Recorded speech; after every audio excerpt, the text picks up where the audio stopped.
তিনটি জিনিস আপনার ভিতরে থাকলে বুঝবেন আপনি একজন সুখী মানুষ এবং আপনার জন্য দুনিয়াতেও আল্লাহ শান্তি রেখেছেন, আখিরাতেও আল্লাহ তাআলা নাজাতের ব্যবস্থা করবেন, আল্লাহ তাআলা জান্নাতের ব্যবস্থা করে দিবেন। সুতরাং এই তিনটি জিনিস ইমাম ইবনুল কাইয়িম রাহমাতুল্লাহ আলাইহি তিনি জানিয়ে দিয়েছেন।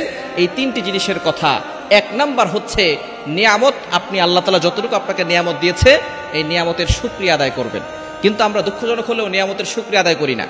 আমাদের কাছে সবকিছু থাকা সত্ত্বেও আমরা অন্যের দিকে তাকিয়ে থাকি, অমুকের এততলা বিল্ডিং আছে, অমুকের একটা গাড়ি আছে, আমার কিছুই নাই। আপনি অন্যের বড় জিনিস না দেখে আপনাকে আল্লাহ তাআলা যতটুকু দিয়েছেন আপনার থেকে গরিব যারা আছে তাদের দিকে ফোকাস করেন, দেখবেন তাদের অনেক কিছুই নাই। আপনার দুইটা হাত আছে, অনেকের দুইটা হাত নাই। আপনার দুইটা পা আছে, অনেকের দুইটা পা নাই। আপনার দুইটা চক্ষু আছে, অনেকের দুইটা চক্ষু নাই। আল্লাহ তাআলা আপনাকে এত নিয়ামত দিয়ে ভরপুর করেছেন, তারপর আপনি নিয়ামতের শুকরিয়া আদায় করেন না।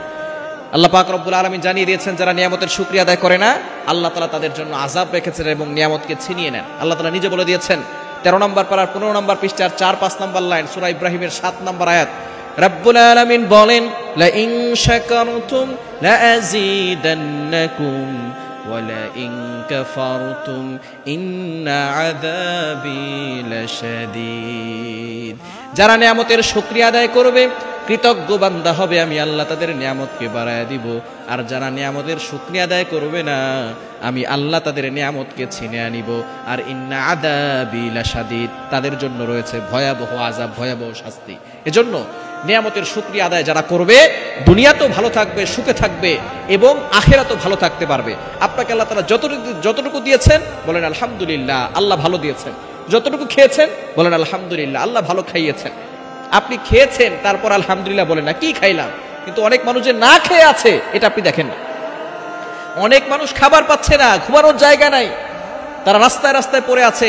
সকালে খেলে দুপুরে খেতে পারে না, দুপুরে খেলে রাতে না খেয়ে ঘুমিয়ে থাকে রাস্তার মাঝখানে। আর আপনি চিন্তা করতেছেন যে কি খেলাম আমি। এজন্য যেরকম আছেন, যতটুকু নিয়ামত পেয়েছেন বলেন আলহামদুলিল্লাহ। এক নাম্বার সুখী ব্যক্তি হবে তারা যারা নিয়ামতের শুকরিয়া আদায় করবে, তারাই সুখী ব্যক্তি হতে পারবে। এক নাম্বার নিয়ামতের শুকরিয়া আদায় করা। দ্বিতীয় নাম্বার হচ্ছে বিপদে ধৈর্য ধারণ করা। আমরা বিপদ আসলে ধৈর্য ধারণ করতে পারি না। বিপদ আসলে প্রথম ধাক্কায় আপনি ধৈর্য ধারণ করবেন। বিপদে আমরা অনেক কান্নাকাটি করি, হাই হুতাশ করি, মারামারি কাটাকারি করার পরে এখন দেখে আর কোনো কিছু করার নাই, তখন বলে এবার ধৈর্য ধারণ করতেছে। এই ধৈর্য ধারণ আল্লাহ পছন্দ করে না। বিপদ আসার সাথে সাথে আপনি আল্লাহর উপরে সুপোর্ট করে দিবেন, আল্লাহ যেটা করেন ভালোর জন্য করেন, একটু ধৈর্য ধারণ করেন, সবর করেন।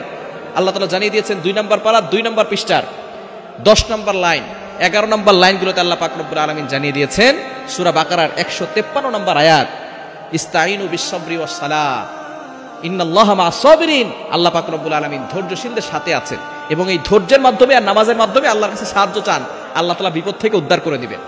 ধৈর্য ধারণ করবে। 1 নাম্বার নিয়ামতের শুকরিয়া আদায় করবে, 2 নাম্বার বিপদে ধৈর্য ধারণ করবে, 3 নাম্বার পাপ হয়ে গেলে সাথে সাথে আল্লাহর কাছে ক্ষমা চাইবে। পাপ আমাদের দ্বারা হয়ে যাবে, ইচ্ছা করে না করলেও পাপ হয়ে যাবে। পাপের জন্য সাথে সাথে আল্লাহর কাছে তাওবা করতে হবে। নবীজি সাল্লাল্লাহু আলাইহি ওয়াসাল্লাম জানিয়ে দিয়েছেন আত-তাইবু মিনাদ-যামবি কামাল্লা যামবালা। যারা তাওবা করে তারা নিষ্পাপ বাচ্চাদের মতো হয়ে যায়, তাদের সকল গুনাহ আল্লাহ ক্ষমা করে দেন। কুল্লু বানি আদম খাত্তাউন ওয়া খায়রুল খাত্তাইন আত-তাওয়াবুন।